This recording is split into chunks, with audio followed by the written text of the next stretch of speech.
Inilah revolusi mental, membangun generasi cerdas Assalamualaikum warahmatullahi wabarakatuh. Waalaikumsalam warahmatullahi wabarakatuh.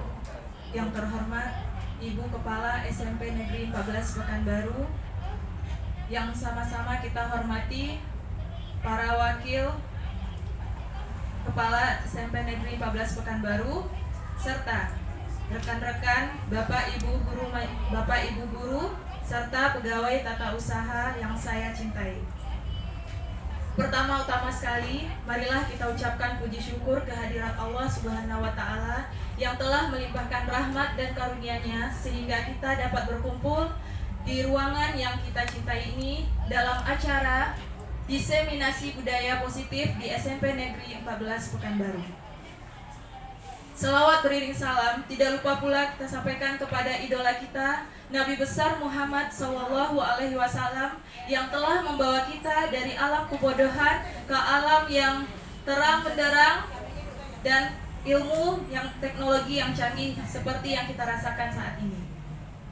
Baiklah, untuk tidak memperpanjang waktu, langsung saja kita buka acara ini dengan mengucapkan basmalah.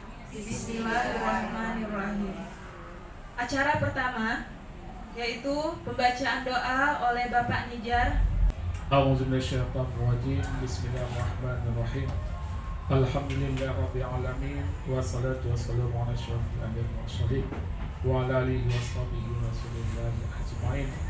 Allahumma fir lana dzunubana wal walidayna warhamhuma kama rabbayana shaghira. Walil-mu'minina wal-mu'minat wal-muslimina wal-muslimat al-ahya'i bi rahmatir rahmanir rahimin.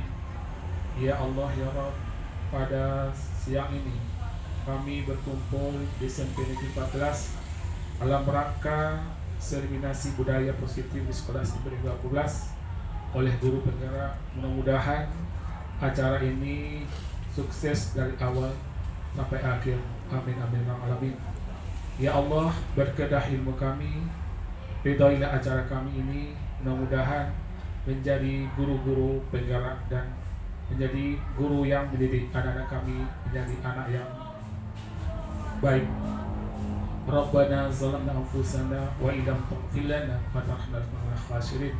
Rabbana atina fid dunya hasanah wa fil akhirati hasanah wa qina azabannar. Walhamdulillahi rabbil alamin. Assalamualaikum warahmatullahi wabarakatuh. Bismillahirrahmanirrahim. Assalamualaikum warahmatullahi wabarakatuh. Waalaikumsalam warahmatullahi wabarakatuh. Selamat siang dan salam sejahtera bagi kita semua. Yang sama-sama kita hormati para wakil kepala sekolah, dan yang saya hormati Bapak dan Ibu Majelis Guru beserta staf tata usaha, dan tentu yang kita banggakan dan kita sayangi adalah guru-guru hebat kita yang sekarang beliau sedang dalam proses sebagai calon guru penggerak ya. Alhamdulillah ya, ada rezeki di SMP Negeri 14 ini kita mendapatkan beberapa orang guru penggerak ya. Pada kesempatan ini saya menyampaikan sambutan terkait dengan program dari CGP ini, yakni mendiseminasi budaya positif di suatu sekolah. Ya, yang kita tahu ini juga merupakan salah satu materi dari teman-teman CGP ini. Ya jelas kita harus dukung Bapak dan Ibu, karena budaya positif ini memang sangat dipentingkan di satuan pendidikan untuk menciptakan pendidik yang berkarakter dan bermartabat. Nah, seperti apa nanti kita dengarkanlah, karena memang ini adalah yang dilakukan dalam proses pendampingan mereka di CGP, dan tentu ini juga harapan besar kita apa yang guru-guru hebat kita ini dapatkan akan diberikan dan diimbaskan kepada kita semua dari A sampai Z-nya, karena itu harapan kita Bapak dan Ibu. Seperti yang kita ketahui bahwa budaya positif ini tidak lain ya, karena ini merupakan salah satu program transformasi pembelajaran dari kurikulum Merdeka yang kita harus terapkan dan kita adakan pola perubahan pendidikan itu atau paradigma pendidikan yang dahulu menjadi yang sekarang. Artinya apa? Ya, baik itu guru maupun siswa, ya, terhadap sesuatu yang berbau dengan karakter ketika ditampilkan oleh anak-anak didik kita itu perilaku-perilaku yang tidak baik. Nah, sebagai guru tentunya kita harus ya menyelesaikan atau kita harus memanggil siswa tersebut dengan cara bagaimana membangun karakter yang baik. Jadi tidak dengan kita menyalahkan ya, atau mungkin dengan suara yang keras menegur peserta didik tersebut. Nah, ini mungkin yang selama ini mungkin pernah kita lihat ya, pernah mungkin kita rasakan. Nah, dengan adanya budaya positif ini, setidaknya inilah mengangkat derajat ya siswa dan guru di satuan pendidikan itu, yang sebenarnya mereka itu seperti apa di dalam proses pendidikan ini, dan seperti apa kita sebagai pendidik menangani problem-problem di suatu sekolah. Nah, mudah-mudahan dengan diseminasi budaya positif yang kita dengar dari guru-guru hebat kita ini akan membangkitkan dan membangun semangat kita sebagai pendidik terhadap siswa-siswa kita untuk mengangkat karakter-karakter dan nilai-nilai positif tentunya di dalam pendidikan atau di dalam materi yang mereka terima sebagai siswa. Mungkin itu saja dari saya. Sebagai kepala sekolah saya sangat bangga, saya sangat senang sekali. Artinya apa? Karena memang di setiap kesempatan kita sangat berharap ini informasi-informasi tentang transformasi pendidikan yang terkait dengan kurikulum merdeka ini dari guru-guru hebat kita ini. Demikian saja mungkin dari saya. Terima kasih. Selamat melaksanakan pendampingan kepada 4 guru hebat kita ini. Semoga sukses ke depannya. Terima kasih, dan mungkin saya akhiri dengan sebuah pantun, boleh? Karena di Riau terkenal dengan pantun. Barusan saya pikir pantunnya apa yang cocok sebagai motivasi ya. Nah, saya coba dari Danau Toba menuju Stabat. Ya. Dari Stabat langsung ke Pekanbaru. Ya, selamat mendiseminasikan budaya positif guru-guru hebat. Semoga membawa perubahan karakter perilaku kepada anak didik dan guru-guru. Wabillahi taufiq wal hidayah. Wassalamualaikum warahmatullahi wabarakatuh. Baiklah, selanjutnya ini acara yang kita nanti-nanti, yaitu diseminasi budaya positif di sekolah SMP Negeri 14 Pekanbaru, yang mana nanti akan disampaikan oleh para CGP Angkatan 9 Kota Pekanbaru, yang akan dimulai oleh Ibu Enimia, kemudian Ibu Linda Amelia, Ibu Desi Arisanti, dan saya sendiri Ega Mayasari. Assalamualaikum warahmatullahi wabarakatuh. Terima kasih Ibu, terima kasih teman-teman sejawat semua, senior-senior, udah ya, senior Marina, Kak Ien, siapa lagi, Kak Risti yang utama, Kece,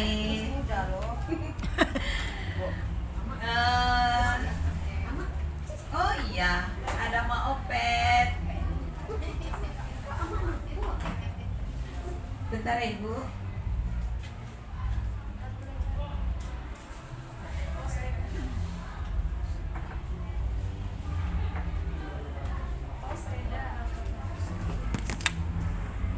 Sebuah permainan, tapi sebuah pembangkit semangat kita.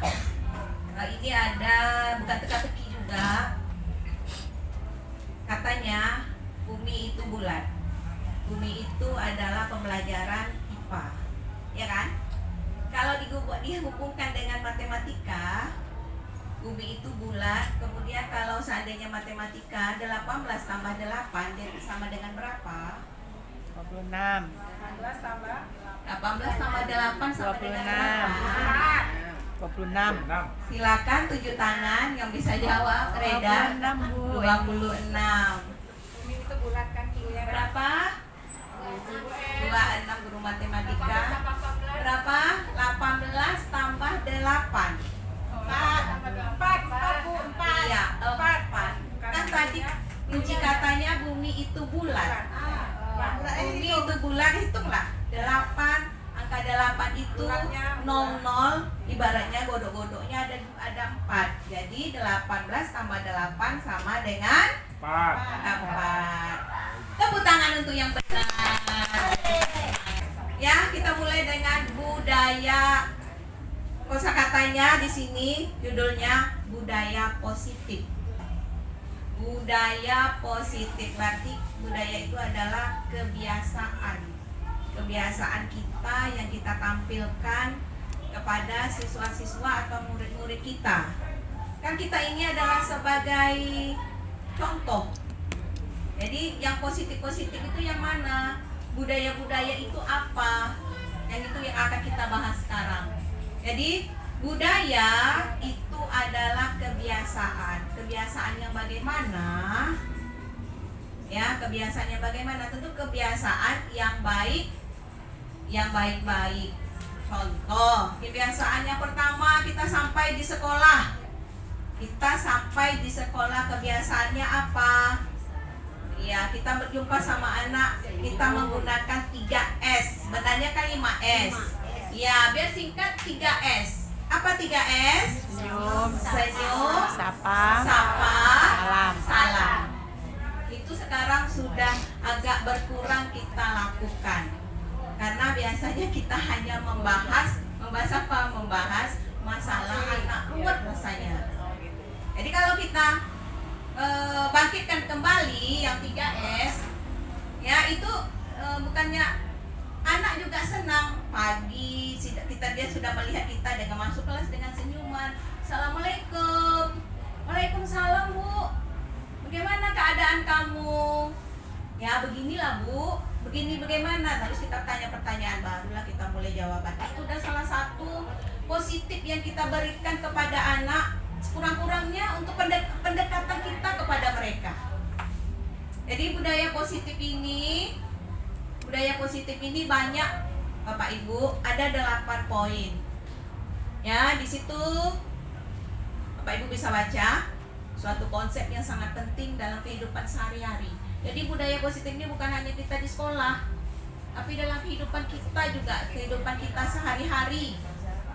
Ya, di rumah, karena yang namanya budaya, anak itu, biar kita kan menganggap anak itu mendapatkan yang baik-baik itu kan dari rumah, ya kan? Tapi ternyata sekarang bukan lagi satu hari mereka adalah milik kita. Malamnya mereka milik orang tuanya. Mereka datang sampai di sekolah kita jam berapa? Jam 7 kan? Terus pulangnya jam berapa? Jam 15.30. Itu hampir seharian. Belum lagi dia dijemput sama orang tua. Itu mereka adalah milik kita semuanya. Ya, jadi budaya itu kalau dikatakan memang 100% dia dapat dari orang tuanya, tidak. Sekarang tidak lagi. Kalau dulu kita sekolah mungkin iya, karena kita pulangnya jam 1 siang, gak ada lagi istilahnya kalau sore, sore sampai jam 5. Kalau sekarang tidak, full day.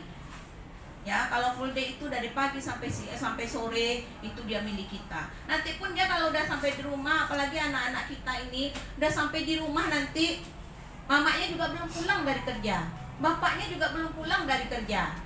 Ternyata mamanya sampai di rumah, bapaknya sampai di rumah, dia ngapa? Udah tidur. Kapan lagi jumpa? Bisa bercerita sama orang tuanya besok pagi, pas mungkin dibangunkan mau pergi sholat, mau pergi ke sekolah, sholat dulu ya nak. Nah itulah mereka. Jadi untuk intens pertemuannya dengan orang tua, sudah saya tanya anak-anak itu hanya pada waktu sore, hanya berapa jam. Kemudian nanti pagi lagi, yang full dia bertemu dengan kita adalah di sekolah siang hari.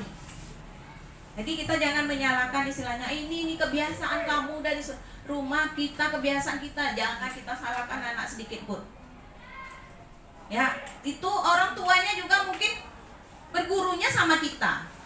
Kasih tahu aja lah bu, dia lebih takut sama gurunya daripada kami orang tuanya. Pasti orang tuanya udah menyerah gitu kan bu. Jadi memang benar, tidak salah, memang benar. Ya jadi kita ini istilahnya apa yang dilihatnya pada kita itu yang ditirunya. Contoh, Ya, budaya. Budaya apa? Kita suka marah. Jadi anak ini sama temannya dia juga ke bawah-bawah. Apa yang kita sampaikan, apa yang kita bilang sama dia pasti ngikut. Ya, itu sedikit budaya positif. Budaya positif mencakup sikap, perilaku, dan nilai-nilai yang mempromosikan kebaikan, nanti kebahagiaan, kemudian lagi kesejahteraan. Dalam budaya positif orang-orang saling mendukung. Ya, kita harus saling mendukung. Ya, tidak bisa juga misalnya saya menyampaikan kita harus gini, kalau tidak ada dukungan dari teman-teman semua, dari kita-kita semua, dari misalnya dari ibu, kepala sekolah kita, bahkan yang selalu mengingatkan kita, ibu kepala sekolah, waka-waka, kesiswaan, selalu membahas anak bermasalah ini segala macamnya, dan wali kelas. Wali kelas itu menurut saya itu adalah orang tua pertama mereka di sekolah. Apapun masalah dia sampai sekecil-kecilnya itu tanggung jawab kita sebagai wali kelas. Nanti baru kita serahkan dengan kalau udah besar masalahnya, karena saya udah ngalami Bu, orang wali kelas yang nggak sanggup saya lagi. Makanya saya serahkan dengan ibu kepala sekolah, bagaimana caranya ibu, ini anak begini, ini anak begini. Itu mungkin ya Bu ya, itu udah faktor-faktor tertentunya dia yang tidak bisa merubah dirinya. Sementara yang lain-lain bisa. Mengapa dia tidak bisa? Itulah kita harus angkat tangan. Bukan tidak bisa kita sendiri untuk menyelesaikan masalah-masalah seperti itu. Ya, melakukan perubahan kecil dalam kehidupan sehari-hari dapat membantu menciptakan budaya positif. Dan dalam lingkungan sekitar kita melakukan perubahan-perubahan kecil. Itulah tadi perubahan-perubahan kecil. Kita biasakan senyum sama anak, kamu lagi ngapa? Kalau lagi cerita dia, lagi ngapa kalian bro? Kalian, hai sister, lagi ngapa? Yang itu Bu Mem Ratna? Iya. Oh ya, itu bahasa saya Bu Ratna. How are you Yung? Bukan Yung, how are you? Tapi dia senang malah Bapak Ibu, senang mereka kita sapa seperti itu. Iya Bu, lagi gini. Iya Bu, lagi gini. Ibu makan, malah bisa Ibu makan, Ibu sudah makan. Kita kan senang juga kan ditawar seperti itu. Itulah yang namanya budaya, itu budaya-budaya yang kecil Bapak Ibu, tidak yang besar, harus yang berat-berat. Yang kecil-kecil aja, sapaan dengan ramah. Kita menyapa anak, tapi muka kita asem-asem gitu. Anak juga nggak nyaman.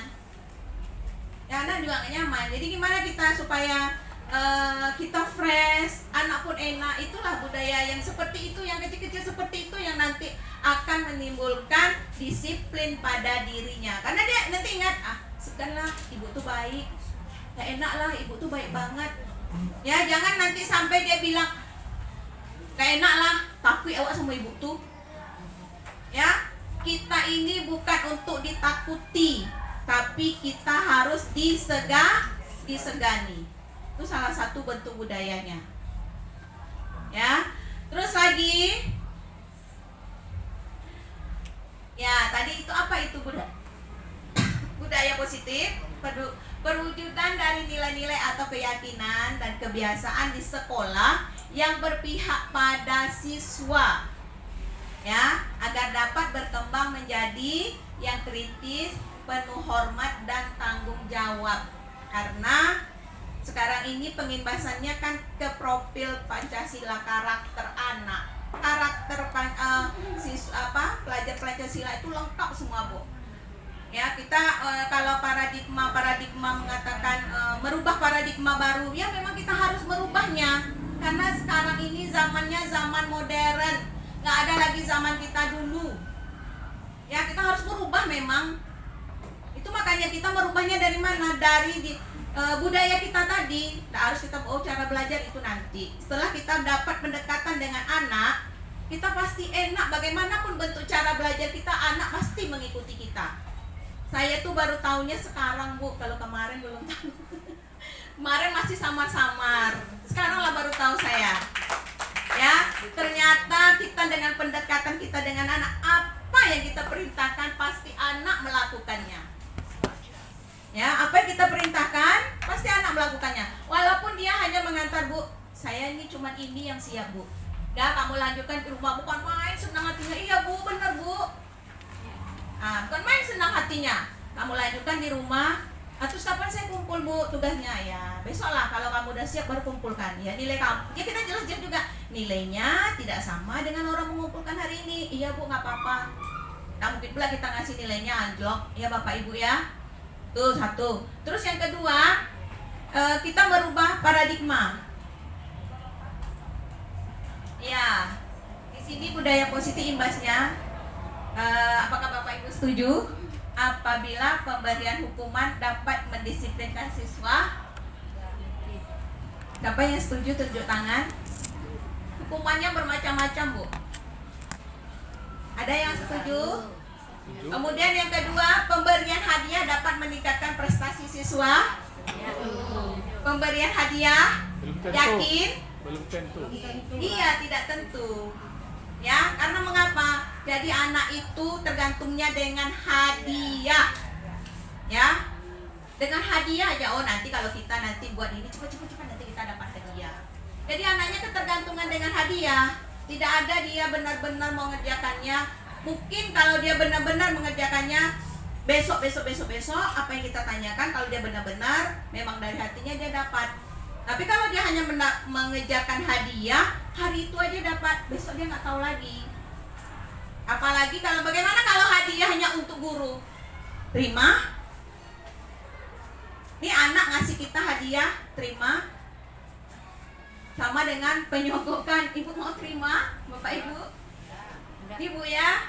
Ini ada beberapa ini sampai dari saya. Gimana? Ya itu tidak boleh juga kita lakukan Bapak Ibu. Ya, itu tidak boleh sebenarnya kita lakukan. Sama dia dengan menyogok kita. Ya jadi kita nanti juga kita ini jangankan dia kita beri hadiah. Kita ya ketergantungan pula. Oh anak itu baik, udahlah. Ya gini aja, itu contoh. Ya. Terus lagi, guru harus mampu memberikan solusi untuk murid yang bermasalah. Ya, saya yakin kita semuanya pasti mampu. Tidak ada yang tidak mampu. Mengapa saya mengatakan itu? Mulai dari urusan keluarga dia yang dia bawa ke sekolah, imbasnya sampai ke sekolah itu semuanya kita selesaikan. Ya, oh bapak saya begini-begini Bu, oh mama saya Bu nggak ada di rumah, begini kita selesaikan. Akhirnya mengapa dia tamat juga sekolahnya, ya dia aman juga sekolahnya, nggak ada masalah. Jadi kita mampu menyelesaikan anak yang bermasalah. Guru berperan sebagai teman bagi murid. Guru berteman, memang kita harus berteman dengan mereka. Ya tidak ada, kita tidak bisa kita mengatakan nggak ngerti dah Bu, dia anak kecil. Anak kecil kalau kita kasih pengertian dia jadi mengerti. Nah itulah Bapak Ibu mengenai budaya positif. Jadi masuk yang pertama, ya konsep dari budaya positif intinya itu ada 8. 1.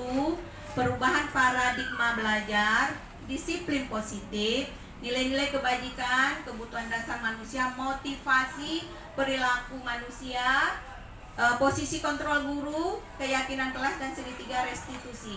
Segitiga restitusi ini itu yang kami buat kemarin Bu. Ada masalah dengan anak yang akan nanti diselesaikan, bagaimana caranya, apa yang harus kami lakukan itu nanti Bu akan tahu. Jadi setiap anak punya masalah itu ternyata ada tingkat-tingkatnya nanti untuk mengerjakannya. Baiklah Bapak Ibu, kita masuk pertama, perubahan paradigma belajar. Ya, paradigma. Paradigma itu keyakinan. Ya, bagaimana apa yang harus berubah? Keyakinan kita, cara mengajar kita. Sekarang banyak yang baru kita nggak tahu. Ya, perubahan. Ya, pembelajaran dengan paradigma baru. Kalau dulu ya Bapak Ibu, kita hanya menggunakan pembelajaran itu berpusat pada guru. Yang guru aja yang terus nanti misalnya guru aja yang tampil. Jadi anak itu ibaratnya gelas, dia menampung aja. Sekarang itu yang kita rubah. Ya. Sekarang bagaimana kita anak ini harus belajar tidak lagi dengan kehendak kita. Tapi bukan pula kita menghambakan kita kepada anak, ya terserah mereka lah, bukan seperti itu. Ya, jadi itu namanya paradigma baru, ada keyakinan baru. Buang keyakinan lama Bapak Ibu. Nanti nggak selesai. Nanti anak begini. Nanti anak begitu. Nggak ada ceritanya seperti itu. Walaupun dia berpusat kepada siswa, kita yang menjadi kuncinya. Ya, memang kita udah tanya anak, kamu mau belajarnya model apa? Kita itu ada asesmennya, kita bagi kepada anak. Ya, gaya belajarnya seperti apa? Mau yang visual, mau yang ini, mau yang langsung dia mencatat, mau yang macam-macam bentuknya. Itu yang harus kita tahu. Disitulah kita menuntun anak, tapi tidak menuntut. Ya, disitu kita menuntun, bukan banyak menuntut. Contoh, ya, anak pengen dia, Bu, boleh cari di Google, Bu, jawabannya boleh. Asal bawa handphone. Ada bawa handphonenya? Ada, Bu. Ya, boleh ya, Bu ya? Ya, silakan. Silakan cari di Google. Jangan anak hanya melihat kita buka-buka handphone di meja depan. Sementara mereka dengan sembunyi-sembunyi, jadi mereka kan berbohong dengan kita. Sembunyi-sembunyi buka-buka handphone.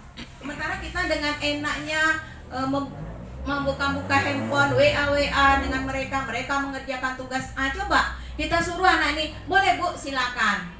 Ya, cuman dengan satu syarat itu, disitulah kesempatan kita menuntun anak Bapak Ibu, kita melihat anak apa yang mereka lakukan, bisa tidak dia, karena dia selama ini saking penasaran kita apa yang dilakukannya, apa yang dilihatnya, bagaimana dia membuka mencari jawaban soal dengan menggunakan handphone dia punya. Handphonenya mahal-mahal kok dari kita.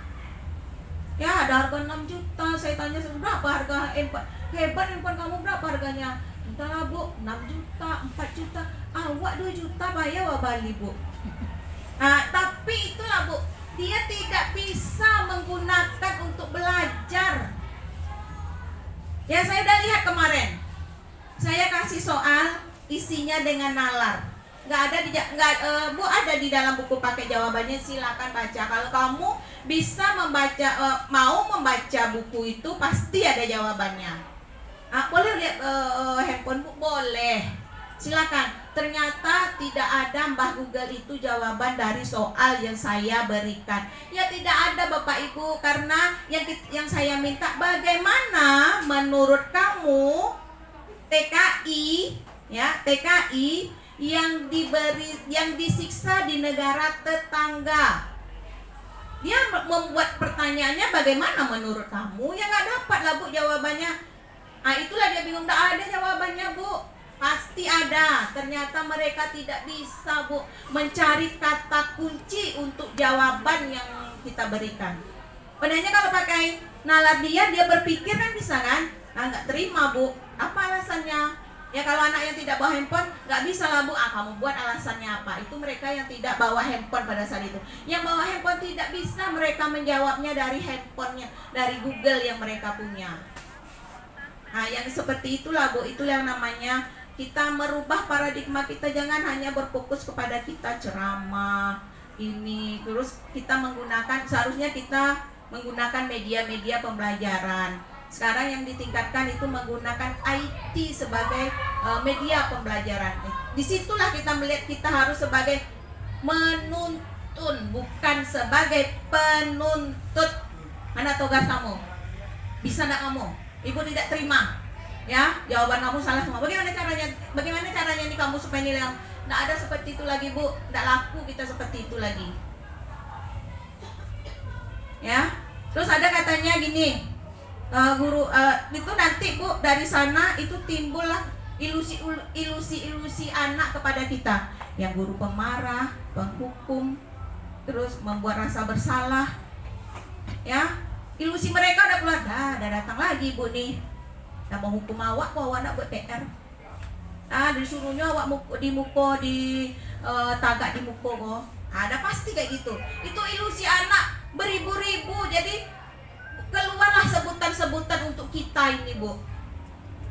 Ya, guru penghukum, guru pemarah, guru kiler, guru sanger. Ya, macam-macam pikiran anak itu kepada kita. Itu mengapa? Karena semuanya adalah dari diri kita juga. Jangan banyak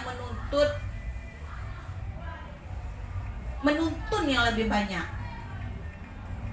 Ya, terus lagi ya dalam penggunaan saya memang menekannya dalam penggunaan IT ini.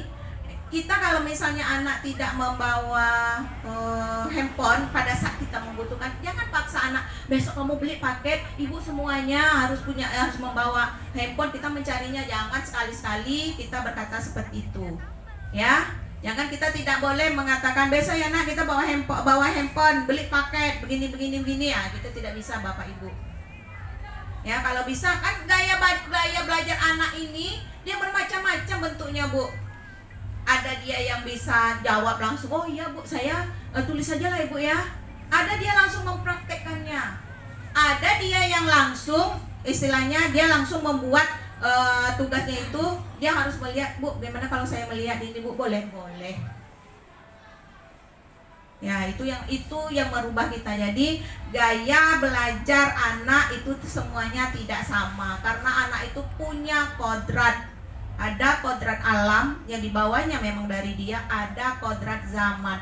Kodrat zamannya inilah yang harus kita ikuti, yang harus kita tuntun, yang harus kita dampingi dia. Jangan dia salah-salah, karena di handphone itu dia udah lihat bermacam-macam bentuknya, bermacam-macam gaya orang di sana. Anak semakin kita larang, dia semakin menjadi-jadi, dia semakin pengen tahu. Kalau anak kita larang, semakin menjadi dia Bu, semakin penasaran dia membuka. Ya Bapak Ibu ya. Kemudian lagi perubahan paradigma itu untuk apa? Untuk membangun budaya yang positif di sekolah. Nah, perlu menyediakan lingkungan yang positif. Jadi kalau dia udah merasa dekat dengan kita, udah pasti anak ini, ya Bu ya, gimana Bu besok PR gini ya. Kita anggap, maksudnya buatlah mereka bahagia, buatlah mereka tuh nyaman di sekolah, nyaman dia bertemu dengan kita. Jadi apa yang kita berikan kepada mereka aman, ya. Apa yang kita sampaikan pada mereka, yang kita kasih tahu sama mereka aman, pasti dilakukannya. Kemudian lagi aman dan nyaman agar murid-murid mampu berpikir, bertindak dan menciptakan dengan merdeka, mandiri dan bertanggung jawab. Kemudian lazimnya disebut dikaitkan dengan kontrol dalam hal ini, kontrol guru dalam menghadapi murid. Itulah tadi Bapak, kita harus mengontrol diri kita. Ya, anak membuli Bu, ya karena mungkin kita pemarah.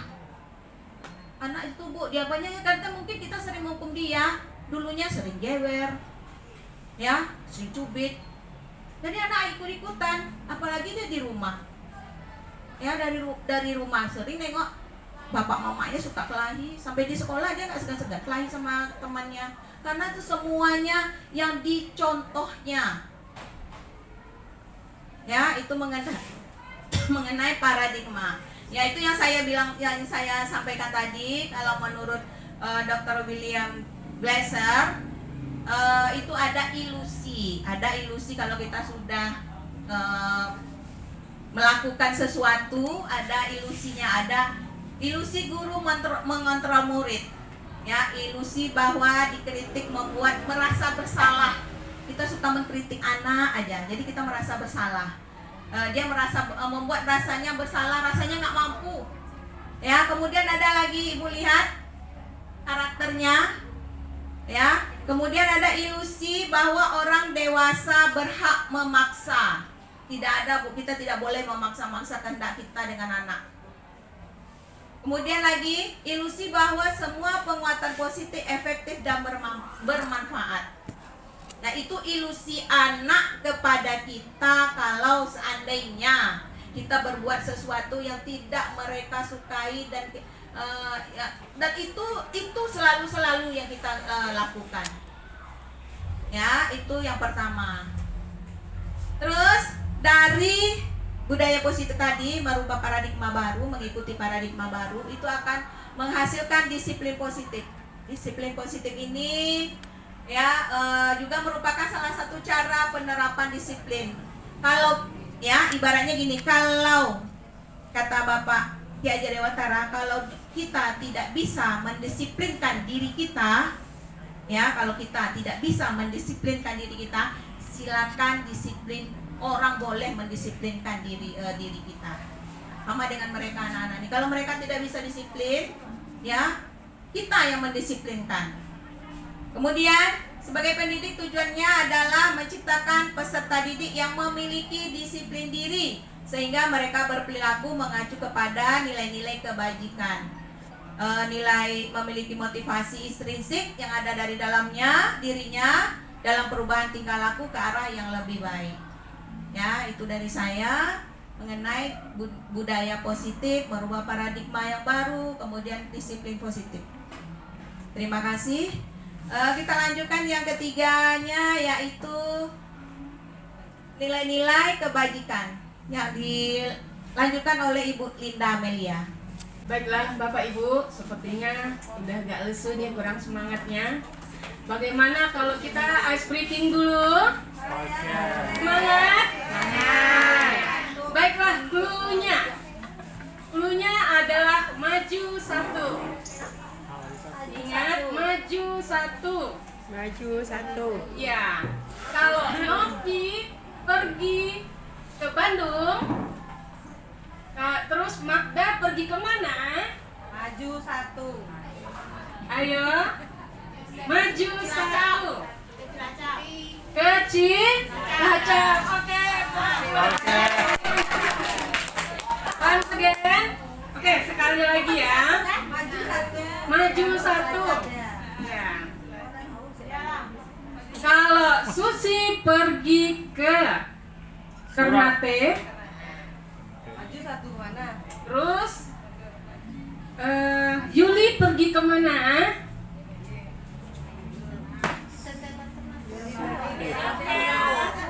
Ya.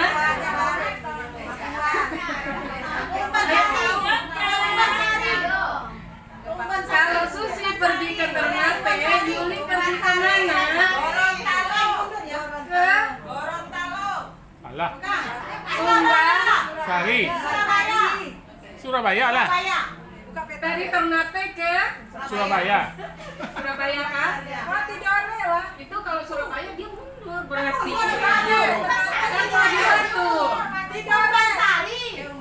Kumbang Sari. Oke. Iya. Udah semangat lagi Bapak-bapak Ibu-ibu. Atau masih penasaran? Kita coba lagi. Masih penasaran?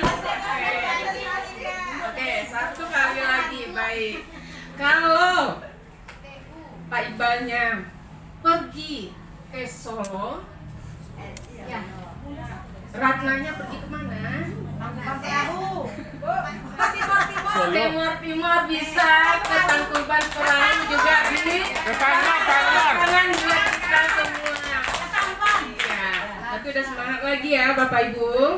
Baiklah. Baiklah. Untuk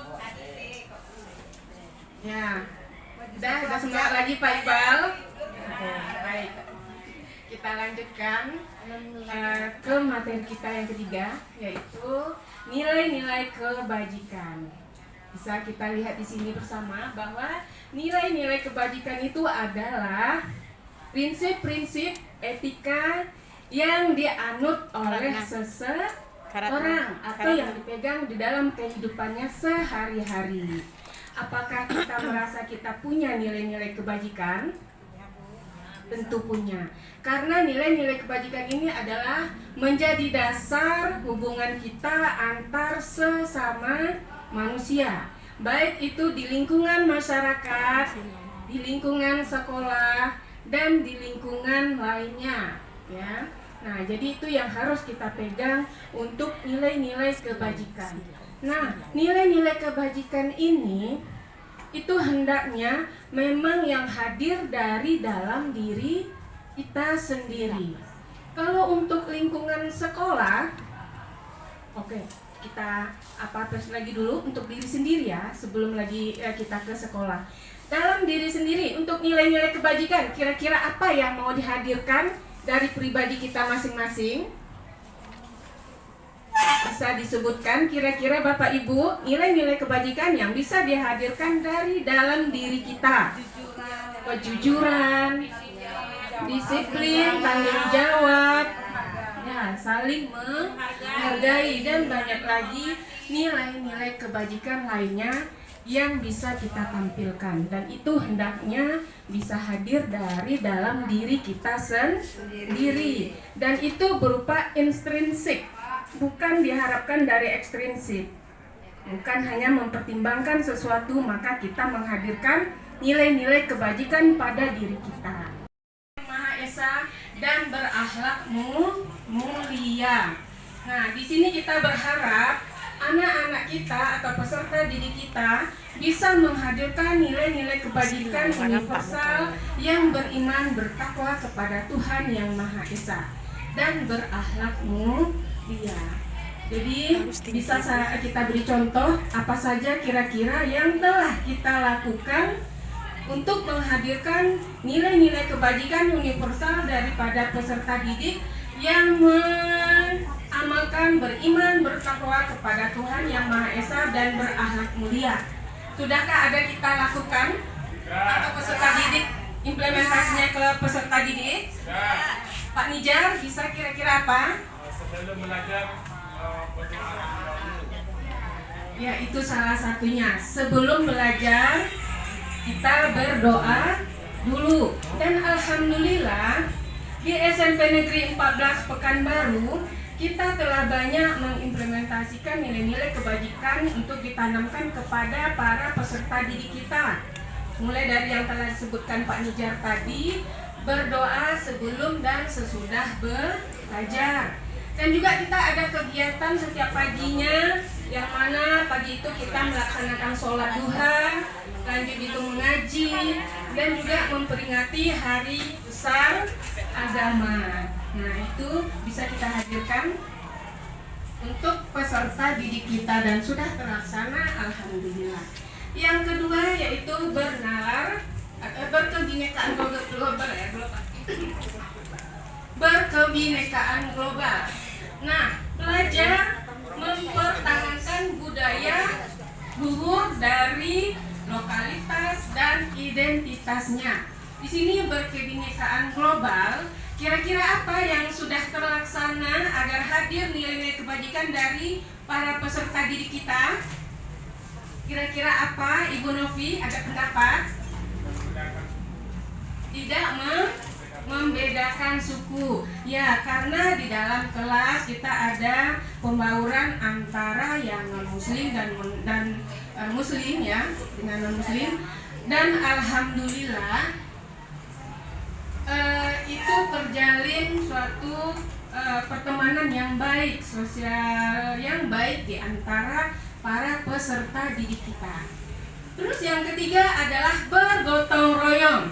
Gotong royong ini kita hadirkan telah banyak implementasinya kepada peserta didik, yaitu memang melaksanakan kegiatan gotong royongnya, saling membantu teman juga. Itu juga termasuk ke dalam bergotong royong. Kemudian mandiri. Nah, untuk mandiri, siswa itu untuk hadir ke sekolah, berniat untuk belajar, itu sudah disebut sebagai salah satu mandiri, kegiatan mandiri. Nah, jadi untuk mandiri ini rasa tanggung jawab juga ya, itu termasuk mandiri. Dan banyak lagi nilai-nilai kebajikan yang dihadirkan dari mandiri ini. Selanjutnya adalah kreatif. Kita yakin semua kita telah berusaha untuk agar anak-anak atau peserta didik kita untuk selalu kreatif. Kita memberikan pilihan beberapa penyelesaian tugas kepada siswa atau memilih bakat dan minatnya dalam ekstrakurikuler. Nah, itu dia nilai-nilai kebajikan universal yang hendaknya selalu diterapkan di lingkungan sekolah. Baik, Bapak Ibu, kita lanjut. Yang keempat itu adalah kebutuhan dasar manusia. Saya mau tanya dulu, kebutuhan dasar ini adalah kebutuhan yang kita lakukan untuk mendapatkan yang kita inginkan. Paradigmanya, kebutuhan yang selama ini kita ketahui apa? Yang selama ini melekat di dalam pikiran kita. Kebutuhan itu hanya apa saja Bapak Ibu? Boleh Memrana menjawab? Kebutuhan primer dan sekunder. Ada lagi? Kebutuhan look. Kebutuhan lainnya menurut paradigma yang selama ini kita kasih sayang juga perhatian. Ya, Perhatian. benar.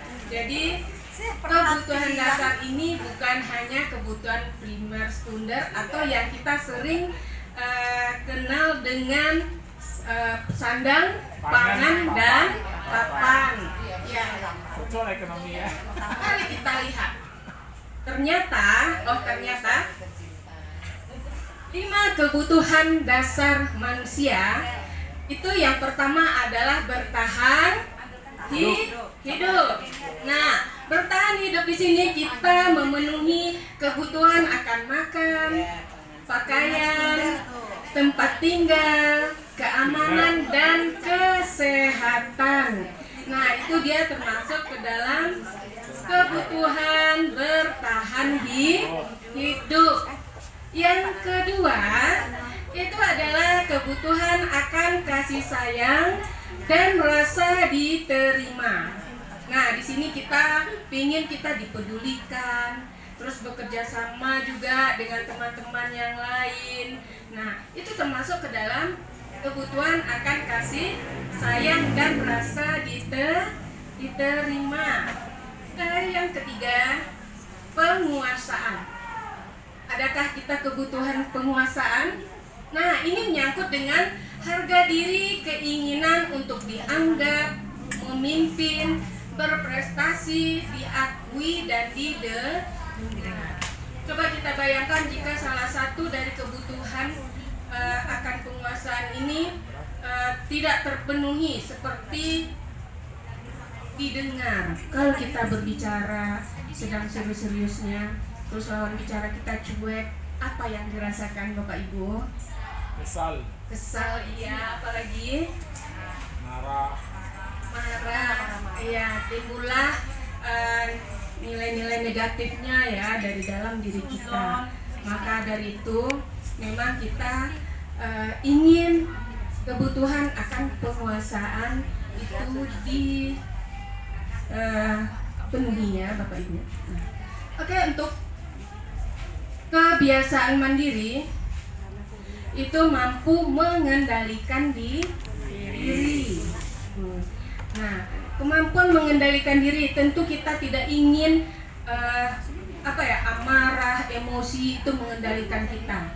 Tentunya ingin kita yang memenuhi kebiasaan mandiri kita ini ya, dengan mengontrol emosi kita. Jadi seperti itu ya Bapak Ibu. Next, kita yang kelima adalah kesenangan, bermain, humor, antusiasme, dan tertawa.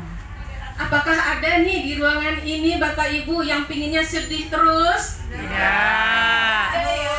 Pinginnya happy. Pinginnya bahagia. Nah, kita ingin semuanya itu terpenuhi. Nah, itu dia 5 kebutuhan dasar manusia. Baiklah Bapak Ibu, untuk selanjutnya materi motivasi perilaku akan dihadirkan oleh Ibu Ega. Dan saya ucapkan terima kasih untuk materi yang telah saya sajikan ini. Telah ada perhatian dari Bapak Ibu. Saya akhiri. Wabillahi hidayah. Wassalamualaikum warahmatullahi wabarakatuh. Terima kasih Bu Linda. Baiklah, saya lanjutkan. Sini saya akan menyampaikan 2 materi. Materi yang pertama yaitu teori motivasi perilaku manusia. Bapak Ibu, kita tahu motivasi itu adalah sebuah dorongan dari dalam diri seseorang untuk melakukan sesuatu demi tujuan. Kita melakukan sesuatu pasti ada tujuan. Tidak ada seseorang melakukan sesuatu apapun itu tanpa tujuan. Jadi di sini selama pendidikan guru penggerak ada 3 teori yang kami pelajari, yang mana dari 3 ketiga teori ini nanti ternyata yang terbaik supaya yang terbaik yang merupakan budaya positif itu adalah hanya satu dari 3 teori ini. Kita lihat yang pertama, yaitu untuk menghindari ketidaknyamanan atau hukuman. Ini yang sering kita alami. Contoh, anak takut datang ke sekolah terlambat, nanti dihukum ibu guru. Itu yang terjadi selama ini.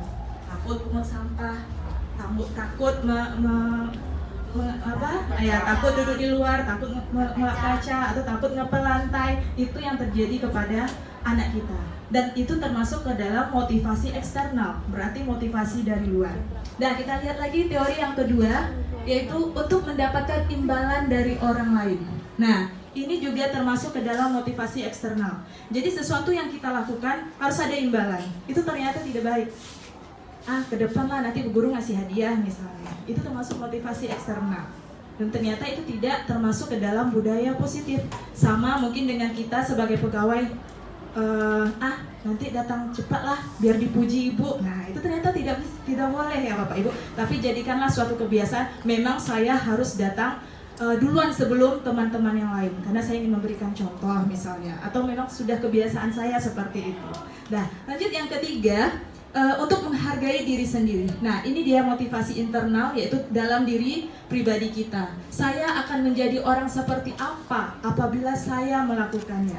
Nah, ini tadi, kita datang tepat waktu atau masuk mengajar tepat waktu itu karena motivasi kita sendiri, bukan karena ibu ada, cepat-cepatlah masuk. Nah, itu ada yang saya dengar seperti itu. Mungkin saya pun pernah juga seperti itu. Nah, tapi setelah adanya teori ini, ternyata yang paling baik itu kita terapkan di diri kita adalah motivasi internal, yang mana untuk menghargai diri kita sendiri, bukan karena orang lain.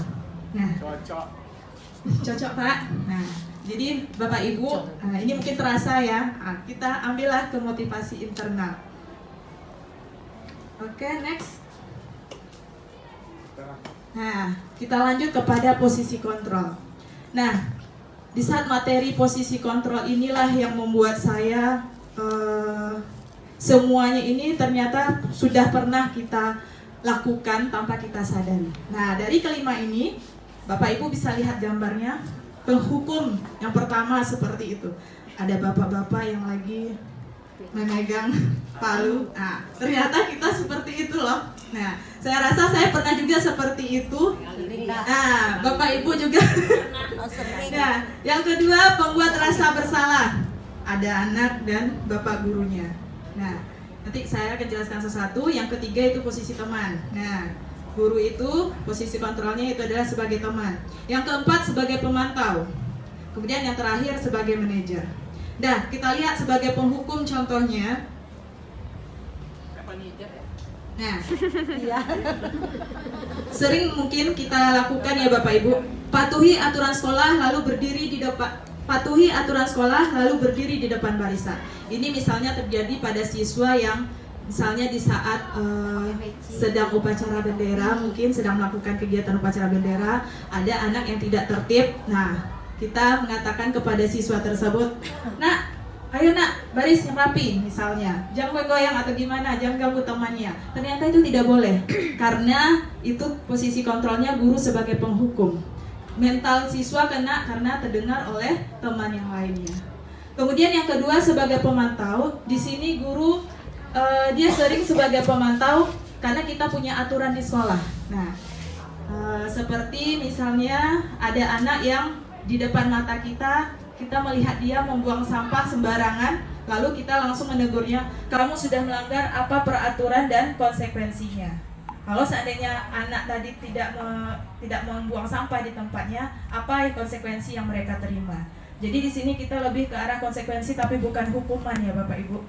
Nah, kemudian yang ternyata pemantau ini juga tidak baik. Kemudian yang ketiga, yaitu guru sebagai teman. Ayolah yang tertib, buat bu guru bangga. Kali ini tidak apa-apa kalau kamu salah. Nah, ini seperti kita mengemis ya. Ternyata juga tidak boleh, karena membuat anak itu, kalau seandainya suatu saat kita tidak berada di posisi mereka, maka mereka akan kecewa seperti itu. Kemudian yang keempat, pembuat rasa bersalah. Berapa kali bu guru harus memberitahu kamu, bu guru kecewa sama kamu. Nah, ini Ini yang sering kita lakukan. Saya pribadi, Bu, jujur, ini sering saya lakukan ke anak. Sebelum saya mendapatkan materi ini, cepat nak, cepatlah selesaikan nak, misalnya seperti itu kan. Apalah kamu nih, buatlah ibu bangga nak. Ternyata itu nggak boleh gitu. Bikin malu aja kamu nih, kan seperti itu. Masa kalah dengan yang lain? Ternyata itu nggak boleh gitu. Memang nggak boleh. Iya, apalagi yang kelima yaitu baru manajer. Nah, posisi kontrol manajer inilah ternyata yang harus ada di dalam diri Bapak Ibu. Yang inilah yang mencerminkan budaya positif, yang mana posisi manajer ini tidak hanya di dalam, kalau di sebuah perusahaan manajer ini memang bagus ya Bu. Nah, dia yang mengatur semuanya. Nah, tiba di posisi kita sebagai guru, manajer di sini kita sebagai penuntun atau membimbing siswa supaya dia bisa menjadi orang yang lebih baik dan bertanggung jawab. Apabila dia melakukan suatu kesalahan, dia menyadari kesalahannya sendiri, kemudian dia akan mengingat apa yang sudah dilakukannya ternyata itu salah, dan konsekuensinya yang dia hadapi, dia sendiri yang akan mengalaminya, seperti itu. Jadi dia akan kembali, itulah nanti akan dilanjutkan oleh rekan saya, yaitu tentang keyakinan kelas. Jadi anak akan mengingat ternyata bukan peraturan ya, ada keyakinan kelas yang sudah dilanggarnya. Jadi dengan keyakinan tersebut sehingga nanti posisi kontrol kita sebagai manajer akan mengingatkan siswa kembali ke budaya positif yang ada di dalam dirinya. Nah, ini dia. Hukuman dan konsekuensi. Hukuman dan konsekuensi ini berbeda. Jadi, yang selama ini pernah kita lakukan di sekolah, itu hukuman, kita ganti Bapak Ibu ya. Kita lebih membuat hukuman tersebut menjadi konsekuensi. Kita mulai dari sekarang. Mungkin bisa dilihat di salin dia tersebut ada hukuman sesuatu yang menyalitkan dan harus terjadi, sementara konsekuensinya sesuatu yang harus terjadi. Membuat anak sakit, membuat anak merasa tidak nyaman. Nah, ini silahkan dilihat. Kemudian ada lagi anak membenci kedisiplinan atau paksaan. Jangan kita buat anak itu benci dengan kedisiplinan, seperti misalnya dia datang terlambat, nanti karena dia takut akan dihukum oleh guru piket, jangan. Tetapi buatlah dia menjadi bahwa anak akan menghargai disiplin sekolah tersebut. Konsep diri yang buruk, nah, konsekuensinya harusnya konsep diri yang baik. Anak belajar untuk menyembunyikan kesalahan, anak belajar untuk mematuhi peraturan. Nah, ini yang harus kita tanamkan ke dalam diri anak-anak kita. Hukuman, marah, merasa bersalah, merasa tidak dihargai. Kalau anak kita beri hukuman, hilangkanlah, kita ambil menjadi konsekuensi bahwa anak akan kehilangan haknya, dibuat tidak nyaman dan diasingkan untuk sementara waktu. Ini beda antara hukuman dan konsekuensi. Nah, seperti ini. Nah, kita tes ya Bapak Ibu, ini termasuk konsekuensi atau hukuman. Yang pertama, coba silakan dibaca, nanti saya akan panggil satu-satu ya. Yang pertama, apakah termasuk konsekuensi atau hukuman? Hukuman. Mencatat 100 kali dalam buku kalimat, saya tidak akan terlambat lagi karena terlambat ke sekolah. Hukuman. Ya Bu Ratna apa? Ya. Hukuman. Hukuman fisik ya Bu Ratna ya. Yang kedua, lari mengelilingi lapangan basket karena terlambat hadir di sekolah. Hukuman atau konsekuensi? Konsekuensi. Ya, masih hukuman. Kenapa masih hukuman? Kalau seandainya dia terlambat hadir di jam pembelajaran olahraga, itu baru konsekuensi. Tapi kalau dia tidak ada hubungan dengan pembelajaran olahraga, anak terlambat kita suruh lari ke lapangan basket, itu hukuman. Karena tidak ada hubungannya. Nah, yang ketiga, membersihkan coretan yang dibuatnya yang ada di meja tulis. Iya, konsekuensi. Oke, aplaus buat kita semua. Sepertinya sudah bisa membedakan antara konsekuensi dengan hukuman. Yang keempat, murid diminta push up 15 kali karena tidak menggunakan masker ke sekolah. Ya, hukuman. Lanjut, berdiri di depan kelas sambil mengangkat kaki satu karena tidak bisa menjawab pertanyaan. Ya, masih hukuman karena merusak mental siswa. karena tidak semua siswa itu mampu untuk menjawab pertanyaan dari kita. Membersihkan WC karena merusak pensil teman. Hukuman. Ya, masih hukuman. Next, yang terakhir, lari keliling lapangan karena terlambat 10 menit saat pelajaran berjalan. Ini ya konsekuensinya. Kalau anak terlambat dia suruh ngutip sampah. Boleh nanya kah? Nanti sesi tanya jawab ya Pak. Durasi waktu. Bentar. Oke, berdasarkan bagian di atas, berikut penjelasan tentang hukuman, konsekuensi, dan restitusi. Jadi di sini ada 3. Hukuman tidak terencana yang bersifat satu arah, bisa berupa hukuman fisik, psikis, atau kata-kata kasar. Ini yang terkadang guru masih pernah melakukannya kepada siswa. Nah, jadi bagi siapa atau Bapak Ibu, saya juga pribadi akan merubah nanti lebih menjadi ke arah konsekuensi, yang mana bersifat terencana, sudah disepakati, kemudian betul-betul konsekuensi yang dibuat itu oleh pihak sekolah atau guru. Itu yang akan kita buat, yang namanya nanti di dalam setiap kelas adanya keyakinan kelas. Itu nanti akan dijelaskan oleh rekan saya. Kemudian yang ketiga, barulah restitusi. Proses menciptakan kondisi bagi murid untuk memperbaiki kesalahan mereka sehingga mereka bisa kembali pada kelompok mereka dengan karakter yang lebih kuat. Jadi seandainya ada masalah atau kasus di dalam diri siswa antara si A atau dengan si B, nanti ada yang namanya restitusi. Itu nanti tinggal 2 topik ya Bapak Ibu, tentang keyakinan kelas dan restitusi akan dilanjutkan oleh Ibu Desi Arisanti. Mungkin hanya itu saja yang dapat saya sampaikan. Silakan Ibu Desi. Pemaparan oleh teman-teman saya di awal, dari Ibu Enimia sampai ke Ibu Linda dan terakhir Ibu Ega tentang nilai-nilai positif. Ya itu. Ya, saya akan menyambung dengan keyakinan. Sekarang kita akan menjelaskan apa itu keyakinan. Sebelum saya masuk kepada keyakinan, ibu-ibu masih semangat? Semangat. Boleh kita ice breaking dulu sebentar? Boleh. Untuk memancing daya ingat kita masing-masing. Kebetulan saya di sini adalah guru seni. Saya menggunakan 4 ketuk. Yang mana nanti 4 ketuknya? Konsentrasi. Ya, mulai ya, kita mulai. Konsentrasi dimulai. Saya menyebut nama saya, terus saya menyebut nama di sampingnya, yang samping lempar lagi.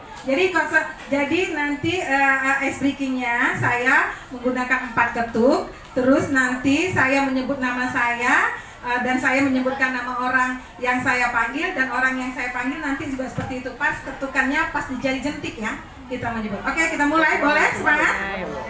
Oke, 3, 4. Konsentrasi dimulai. Desi, Resti. Oke,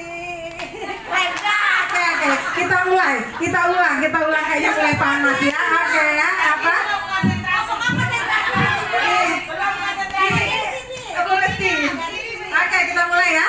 Oke ya, kita mulai lagi. Boleh berdiri, lebih semangat dan lebih seru ini buat hari ini. Aduh, aplaus semua ya buat kita ya. Aduh, saya terharu ini. Alhamdulillah. Masya Allah, tabarakallah. Oke, kita mulai. Sudah fokus? Oke, 3, 4. Konsentrasi dimulai. Desi, Resti. Resti, Reda.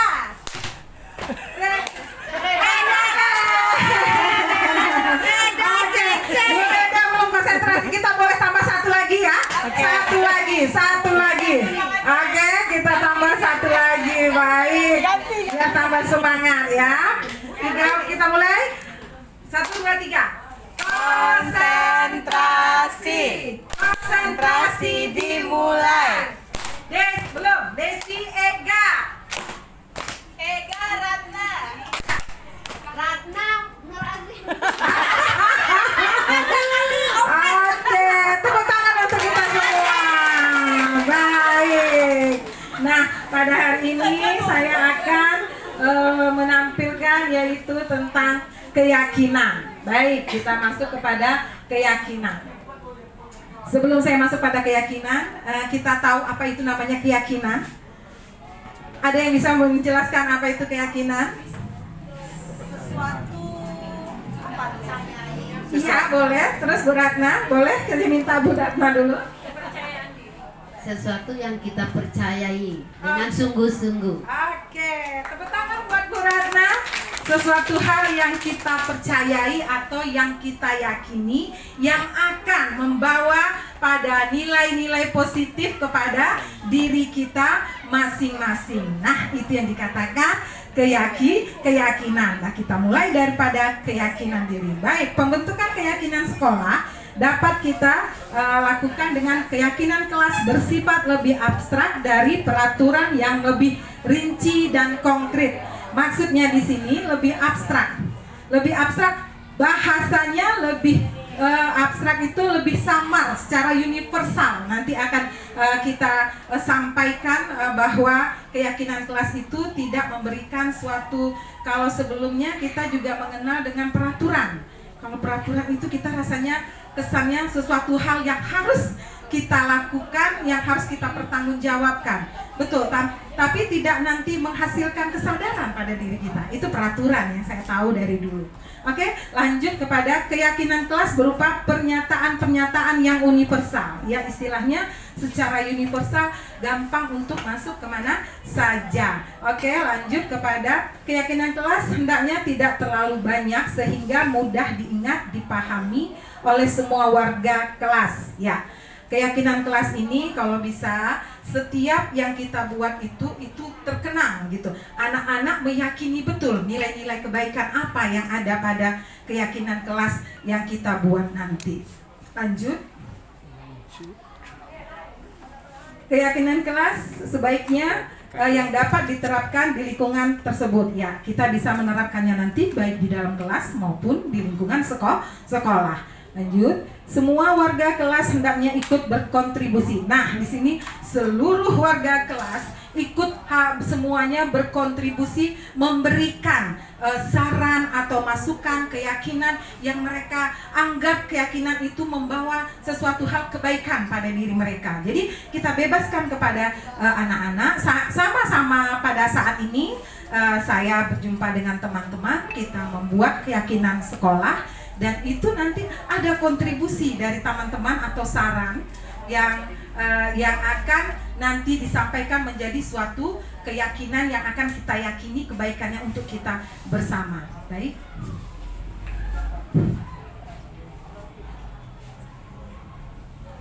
Terus kita juga nanti dalam membuat keyakinan dapat meninjau ulang. Jadi maksudnya meninjau ulang apa yang kita buat. Kita boleh simpulkan dan ini bisa kita perbaiki kalau memang ada tambahan-tambahan dalam nilai keyakinan tersebut.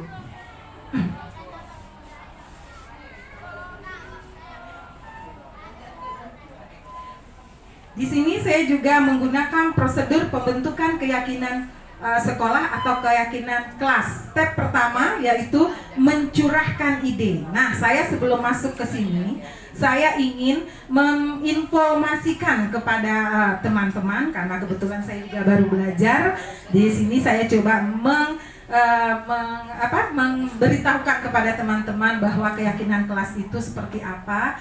Nanti setelah ini terbentuk, nanti kita harapkan keyakinan kelas ini bisa kita terapkan. Nah, dalam pembuatan keyakinan kelas nanti kita harus menggunakan kata-kata positif. Nah, itu. Kalau dulu dalam peraturan, saya jujur aja, saya dulu tahunya cuma peraturan kelas atau peraturan sekolah yang betul-betul memang harus kita taati. Jadi bukan kita takutnya kita berubah itu karena hanya rasa takut dengan peraturan, bukan dari kesadaran diri sendiri gitu. Nah, rasa takut itu kita melakukan saat itu saja. Tapi setelah itu kita di luar batas jangkauan guru, di luar batas jangkauan sekolah, kita akan kembali lagi gitu kepada kesalahan-kesalahan yang kita buat. Nah, itu yang kita akan nanti kita coba merubah menjadi suatu keyakinan. Nah, kalau perubahan kita itu hanya karena peraturan, karena hanya ada peraturan, konsekuensi mungkin itu bentuknya dari secara motivasi eksternal gitu. Cuma hanya karena rasa takut gitu.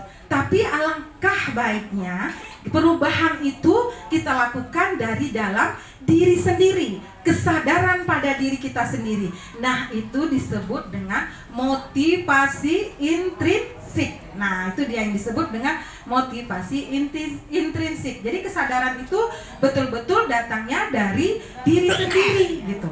Nah, itu dia. Iya, betul ya Bu ya. Nah, keyakinan itu datangnya pada diri kita sendiri. Baik, di sini saya juga nanti menjelaskan di dalam membuat kata-kata keyakinan, kita tidak boleh menggunakan bahasa yang membuat kesannya ada sedikit kata tidak. Kata tidak itu membuat anak tidak termotivasi. Contoh, kita kan selama ini menulisnya dilarang membuang sampah sembarangan. Nah, gitu. Itu kalimat negatif. Jadi tidak membuat anak termotivasi. Karena apa? Dilarang membuang sampah sih. Itu nanti nggak ada gurunya, nggak ada siapa lagi. Dia akan lakukan itu. Jadi bukan dari keyakinan diri sendiri, tapi dari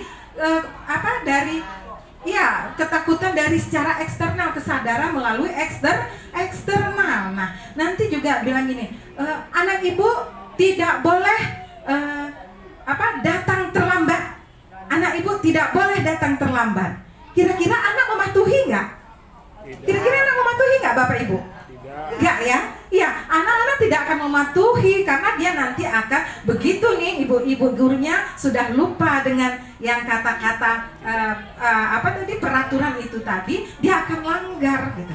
Tapi kalau dia memiliki rasa keyakinan itu, insya Allah gitu, anak-anak itu akan sadar karena dia dari dirinya sendiri yang ingin berubah gitu. Baik Ibu, terus kita masuk setelah kata positif yang tadi, banyak lagi kata-kata yang nanti akan kita tampilkan nanti. Baik, di sini kita mengganti, yaitu sudah ganti kalimat negatif kepada kalimat positif. Terus step keempat, tinjau kembali. Nah, kita meninjau kembali apakah ada dari bahasa keyakinan kita itu melihat anak kita ada perubahan dari dirinya gitu, yang bukan karena kita gitu ya ibu-ibu ya. Baik, kita meninjau ulang keyakinan yang sudah tersusun, nanti kita susun dari keyakinan tersebut. Terus step yang selanjutnya menyetujui dan menandatangani. Nah, di sini kita sebelum membuat keyakinan, tentu kita selain peraturan, kita harus membuat apa dulu ini ibu-ibu? Keyakinan, sebelum keyakinan apa dulu gitu? Bu Ade bisa? Selain membuat keyakinan, sebelum membuat keyakinan, tentunya kita setelah menyampaikan ide-ide dari setiap kita, kesepakatan. Nah, kata kesepakatan ini adalah dari seluruh warga. Tidak bisa hanya dari kepala sekolah saja, betul ya Bu ya? Ya, karena nanti jatuhnya kita hanya takut kepada peraturan atau konsekuensi yang diberikan ibu kepala sekolah, bukan dari keyakinan kita. Betul yang dibilang Bu Ega tadi, kalau kita itu dari diri sendirinya kita mulai memperbaikinya, itu alangkah indahnya. Betul ya Bu Ega ya? Itu itu tertanam dari motivasi intrinsik. Baik, kita lanjutkan. Oke, di sini saya memiliki tabel yang menggunakan kata peraturan dan keyakinan kelas. Nah, sebelum masuk ini, saya juga ingin memancing nih teman-teman nih semuanya. Sebelum kita masuk kepada peraturan atau keyakinan. Kalau menurut ibu-ibu nih di zaman COVID dulu nih kita ada kata-kata diwajibkan memakai masker. Kira-kira keyakinan apa ya yang ibu dapat di situ? Kesehatan. Terima kasih Bu Linda. Itu merupakan keyakinan pada diri kita, untuk kita sendiri kok, untuk kita sehat dan tidak menularkan kepada orang lain. Menghargai orang juga bisa ya Bu Linda. Sekarang saya tambah lagi nih dengan bahasa yang kedua. Selain bentuknya masker, nih kita nih sekarang lagi razia zebra ya Bu ya. Betul nggak ibu-ibu yang kita yang lagi berkendaraan? Di situ dijelaskan bahwa arena ini atau jalan ini kita memasuki jalan wajib memakai helm. Kira-kira keyakinan apa yang kita dapat di situ, Ibu-ibu? Keselamatan. Iya, terima kasih untuk keselamatan di diri. Nah, bahasa-bahasa seperti itu yang dikatakan sebagai bahasa universal, dan bahasa-bahasa itu yang dikatakan sebagai bahasa positif. Baik, kira-kira ibu-ibu bisa melengkapi dari kata-kata tabel saya yang di sini, yaitu selalu kembalikan buku ke tempatnya. Kira-kira apa itu ibu-ibu yang tertanam, keyakinan apa di situ yang bisa tertanam di situ? Ada yang bisa menjawab? Mungkin Ibu Resti? Boleh, Ibu? Tanggung jawab untuk mengembalikan buku ke tempatnya. Iya, tanggung jawab. Betul sekali, terima kasih Bu Resti. Selanjutnya kita masuk pada dilarang mengganggu orang lain. Itu keyakinan apa ya, Bu? Boleh usil. Hah? Keamanan. Keamanan. Orang lain. Kenyamanan. Ada yang bisa?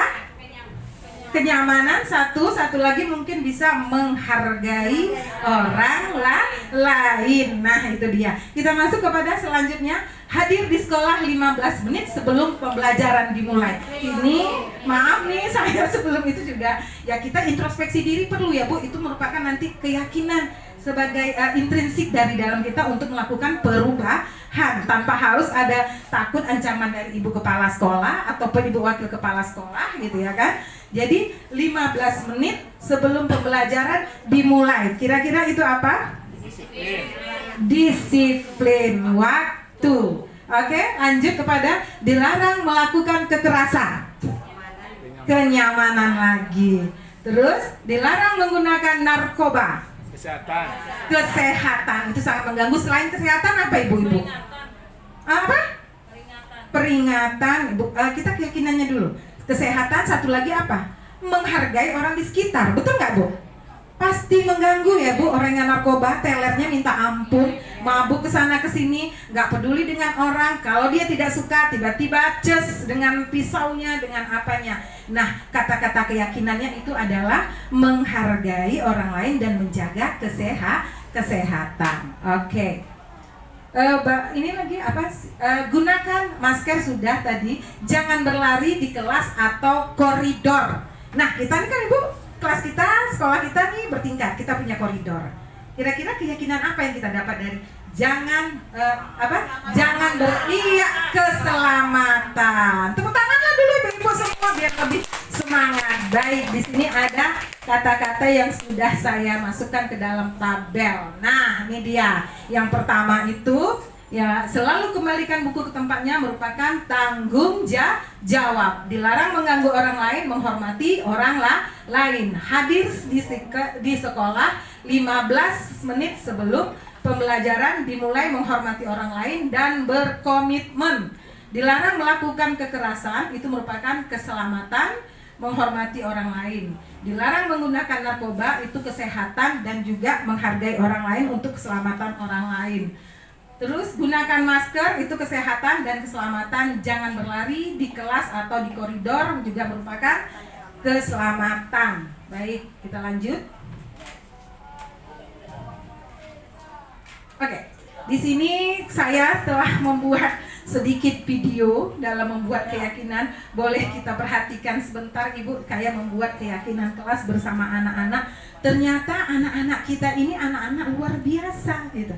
Luar biasa, mereka paham apa yang dimaksud dengan keyakinan pada diri mereka gitu. Yang saya hanya memberikan anak-anak kalimat yang digunakan adalah kalimat positif. Anak-anak ini motivasi kepada diri sendiri atau motivasi internal sehingga mereka bisa mengajukan. Jadi tidak boleh takut hanya karena peraturan, tidak boleh takut karena hak hukuman, tapi kita boleh meyakini apa yang kita lakukan adalah melalui kesadaran diri sendiri. Sudah saya buat dalam keyakinan kelas. Ternyata anak-anak kita sangat antusias dalam membuat kalimat-kalimat positif di dalam kelas. Dan nanti ini setelah kita buat ibu-ibu akan kita sepakati bersama atau ditandatangani, dan ini akan kita tempel ke kelas. Udah mulai Reda?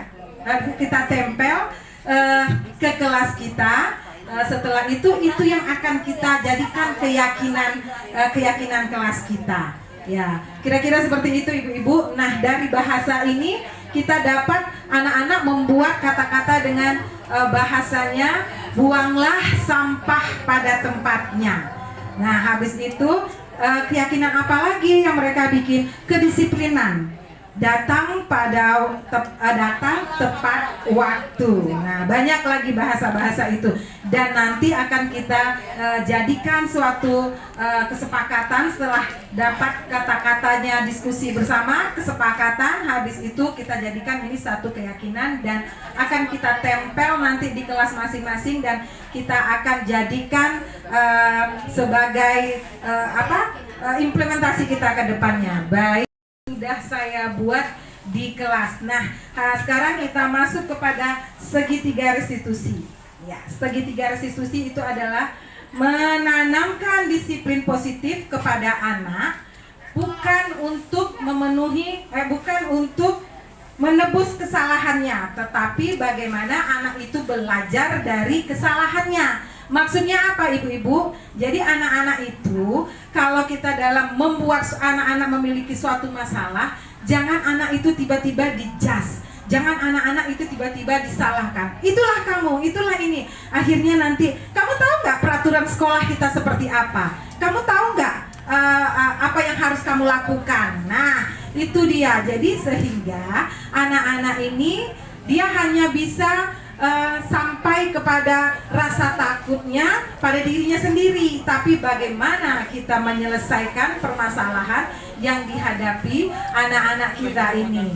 Nah, pada restitusi segitiga ini bagaimana cara menyelesaikan permasalahan itu ada 3 langkah yang harus kita lakukan di dalam segitiga restitusi.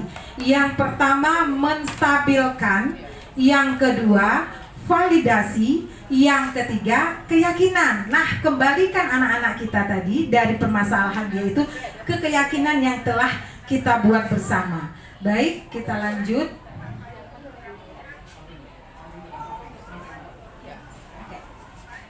Menstabilkan di sini itu untuk membuat anak merasa gagal karena berbuat salah menjadi positif terhadap dirinya. Apa maksudnya? Untuk membuat anak merasa gagal karena berbuat salah menjadi positif. Anak tadi itu sudah salah, jangan kita salahkan lagi. Tapi bagaimana anak itu salah, dia mengakuinya sehingga dia bisa merubah kesalahannya. Yang kita kembalikan kepada keyakinan tadi itu bisa merubah dirinya sendiri dari dalam dirinya. Nah, itu dia. Itu yang dikatakan pertama menstabilkan. Nah, di sini kita mendapat bahasa atau kata-kata pemantik, yaitu berbuat salah itu hal yang manusiawi. Jadi dalam setiap kita menyelesaikan permasalahan, kita panggil dulu anak-anak itu. Kita dudukkan secara baik-baik, kita tanya. Kita tanya dulu kepada anak-anak gitu. Terus nanti apa kira-kira yang sudah dia lakukan? Kita stabilkan, kita dengarkan cerita anak-anak tersebut. Jadi sudah kita dengarkan, baru kita coba menstabilkan dengan menggunakan.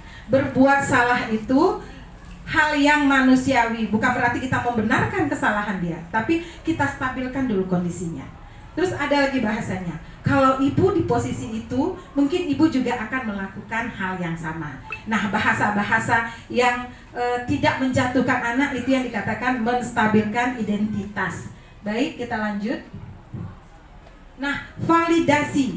Validasi yaitu membantu murid mengenali basic kebutuhan dasar yang ingin dipenuhinya ketika melakukan kesalahan. Pada dasarnya, setiap tindakan manusia tujuannya adalah memenuhi kebutuhan dasar, apakah itu penguasa, kebebasan, kasih sayang, dan rasa diterima, kesenangan atau bertahan hidup.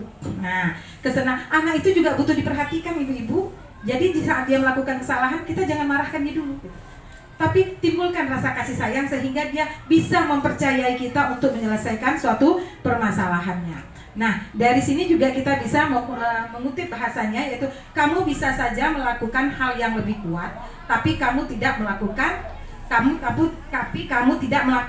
Nah, maksudnya anak itu mungkin bisa lebih nakal lagi, bisa melakukan kesalahan yang lebih jauh lagi, tapi dia tidak sampai seperti itu, dan kita coba membawa anak itu kepada validasi, dia mengakuinya. Terus apa yang penting bagi kamu? Nah, itu juga perlu kita pertanyakan kepada anak-anak untuk mencari validasinya. Baik, kita coba lagi, banyak lagi. Maukah kamu belajar cara lain untuk mendapatkan yang kamu butuhkan tanpa harus memukul? Itu juga bisa ya ibu-ibu ya. Apakah kamu bisa melakukan dengan lebih baik besok lagi? Nah, itu kata-kata untuk memancing anak untuk kita melakukan validasi kepada anak. Baik. Anak melihat kesalahan. Nah, di sini kita coba menanyakan keyakinan. Anak melihat kesalahannya dihubungkan dengan norma sosial dan nilai-nilai yang mendasari manusia berinteraksi dengan orang lain. Oke. Menanyakan keyakinan, kira-kira nanti anak sudah dapat masalah. Kira-kira apa yang kamu yakini dari kesalahan yang telah kamu buat? Kadang-kadang dia menjawab nanti, ya Bu, saya tidak menghormati teman. Ya Bu, saya kurang menghargai. Nah, dia akan timbul sendiri itu bahasa keyakinannya kepada mereka. Apa nilai yang kita percaya di kelas sekolah kita? Itu juga perlu kita pertanyakan nanti kepada anak-anak sebagai kata-kata pemantik. Nilai-nilai universal apa yang telah kita sepakati? Terus kelas yang ideal itu seperti apa? Nah, tanyakan kepada anak-anak gitu. Maunya kamu di kelas itu seperti apa? Yang ideal menurut kamu itu apa? Nyaman, Bu? Apakah yang kamu lakukan ini sudah membuat kenyamanan bagi teman-teman? Pertanyakan itu. Nah, itu dia dikatakan sebagai keyakinan. Kita mengembalikan setiap permasalahan itu kepada anak-anak yang bermasalah. Kita kembalikan lagi Ibu untuk apa keyakinan apa yang sudah dia langgar. Nah, itu dia. Jadi anak-anak itu akan menimbulkan kesadaran, akan memperbaiki dirinya secara dari dalam dirinya sendiri, yang itu disebut dengan motivasi intrinsik tadi. Baik, kita lanjut. Oke. Ini saya juga sedikit ada video tentang menstabilkan kesalahan anak, menstabilkan permasalahan anak yang sudah saya lakukan. Jadi ibu-ibu, sekali lagi saya di sini juga sama-sama belajar. Mungkin videonya nggak bisa digunakan, suaranya nggak masuk, ibu ada yang kesalahan. Jadi di sini kita coba bagaimana kita ke depannya gitu. Bersama-sama anak itu jangan lagi dihukum dengan kata-kata apabila melakukan kesalahan. Tapi selayaknya kita orang tua, kita mendengarkan dulu permasalahan apa. Nah, itulah yang dikatakan pembelajaran itu berpusat kepada murid. Kita menuntun apa penyelesaiannya. Jadi bukan kita yang menyelesaikan masalah anak-anak tersebut, tapi mereka yang menyelesaikannya menuju kebaikan pada dirinya sendiri. Nah, ibu-ibu, mungkin itu yang dapat saya saya implementasikan atau saya sampaikan, sekedar berbagi kita di diseminasi kita kali ini yang setelah kita dengar tadi dari awal, baik dari Ibu Enimia, Ibu Linda, dan Bu Ega kembali kepada saya. Semoga nanti ini apa yang kita pelajari ini kita sama-sama bisa menerapkannya. Ke depan kita lakukan perubahan. Jujur selama ini kita mungkin melakukan hal yang salah ya ibu-ibu ya, hanya sebagai kalau untuk di dalam manajernya kita sebagai manajer penghukum. Dan saya terus terang ibu melakukan segitiga restitusi ini baru-baru ini setelah saya belajar di dalam CGP. Nah, baik ibu-ibu, mungkin hanya itu yang bisa kami sampaikan di dalam diseminasi kami kali ini tentang budaya positif. Alhamdulillah ibu-ibu masih tetap semangat. Mungkin hanya itu yang bisa kami bagikan, ilmu-ilmu yang telah kami pelajari pada hari ini. Semoga kita bisa terapkan di sekolah kita ini, di SMP Negeri 14 ini. Semoga kedepannya harapan kita sama-sama ingin mewujudkan terwujudnya siswa yang berakhlak mulia itu tercapai di situ, terus sesuai dengan visi kita, yang terus memiliki anak-anak yang karakter anak yang tak kembali kepada profil pelajar Pancasila yang diharapkan untuk kita bersama sesuai dengan filosofi Ki Hajar Dewantara. Mungkin hanya itu yang bisa kami sampaikan. Akhir kata, saya mengucapkan alhamdulillahirabbil alamin, hari ini diseminasi kita berjalan dengan baik ya Ibu ya. Dan buat rekan-rekan, alhamdulillah kita sudah melakukan kolaborasi di dalam tugas kita CGP ini. Sekali lagi saya mengucapkan terima kasih banyak dan alhamdulillahirabbil alamin. Semoga kita ke depannya menjadi guru-guru yang lebih hebat. Mari kita bersama-sama tergerak, bergerak, dan menggerakkan. Ya, terima kasih. Bergerak-gerak. Kita belum boleh bergerak loh. Iya, assalamualaikum warahmatullahi wabarakatuh. Waalaikumsalam warahmatullahi wabarakatuh. Ya, terima kasih kami ucapkan kepada ibu-ibu CGP Angkatan 9 SMP Negeri 14 Pekanbaru. Alhamdulillah, baiklah sebelum acara kita tutup, saya mewakili CGP Angkatan 9 Kota Pekanbaru mengucapkan terima kasih kepada Bapak Ibu yang telah berkenan hadir meluangkan waktunya untuk mendengarkan diseminasi budaya positif di sekolah. Mudah-mudahan dengan apa yang kami sampaikan tadi, Bapak Ibu yang mungkin belum melaksanakan keyakinan kelas, diharapkan ini pesan kepala sekolah tadi ya, agar membuat keyakinan kelas di kelasnya masing-masing, yaitu tugasnya wali kelas. Nah, nanti keyakinan sekolah itu nanti kita akan adakan pertemuan pada saat kombel. Setelah keyakinan kelas dibentuk, nanti kita akan berdiskusi untuk membentuk keyakinan sekolah ya Ibu. Yang mana yang tadi kita membuat peraturan sekolah, kita rubah menjadi keyakinan sekolah. Mungkin hanya itu saja. Saya sebagai protokol mengucapkan mohon maaf apabila ada kata-kata saya yang tidak berkenan. Mohon dimaafkan. Saya akhiri dengan wabillahi taufiq wal hidayah. Wassalamualaikum warahmatullahi wabarakatuh. Waalaikumsalam warahmatullahi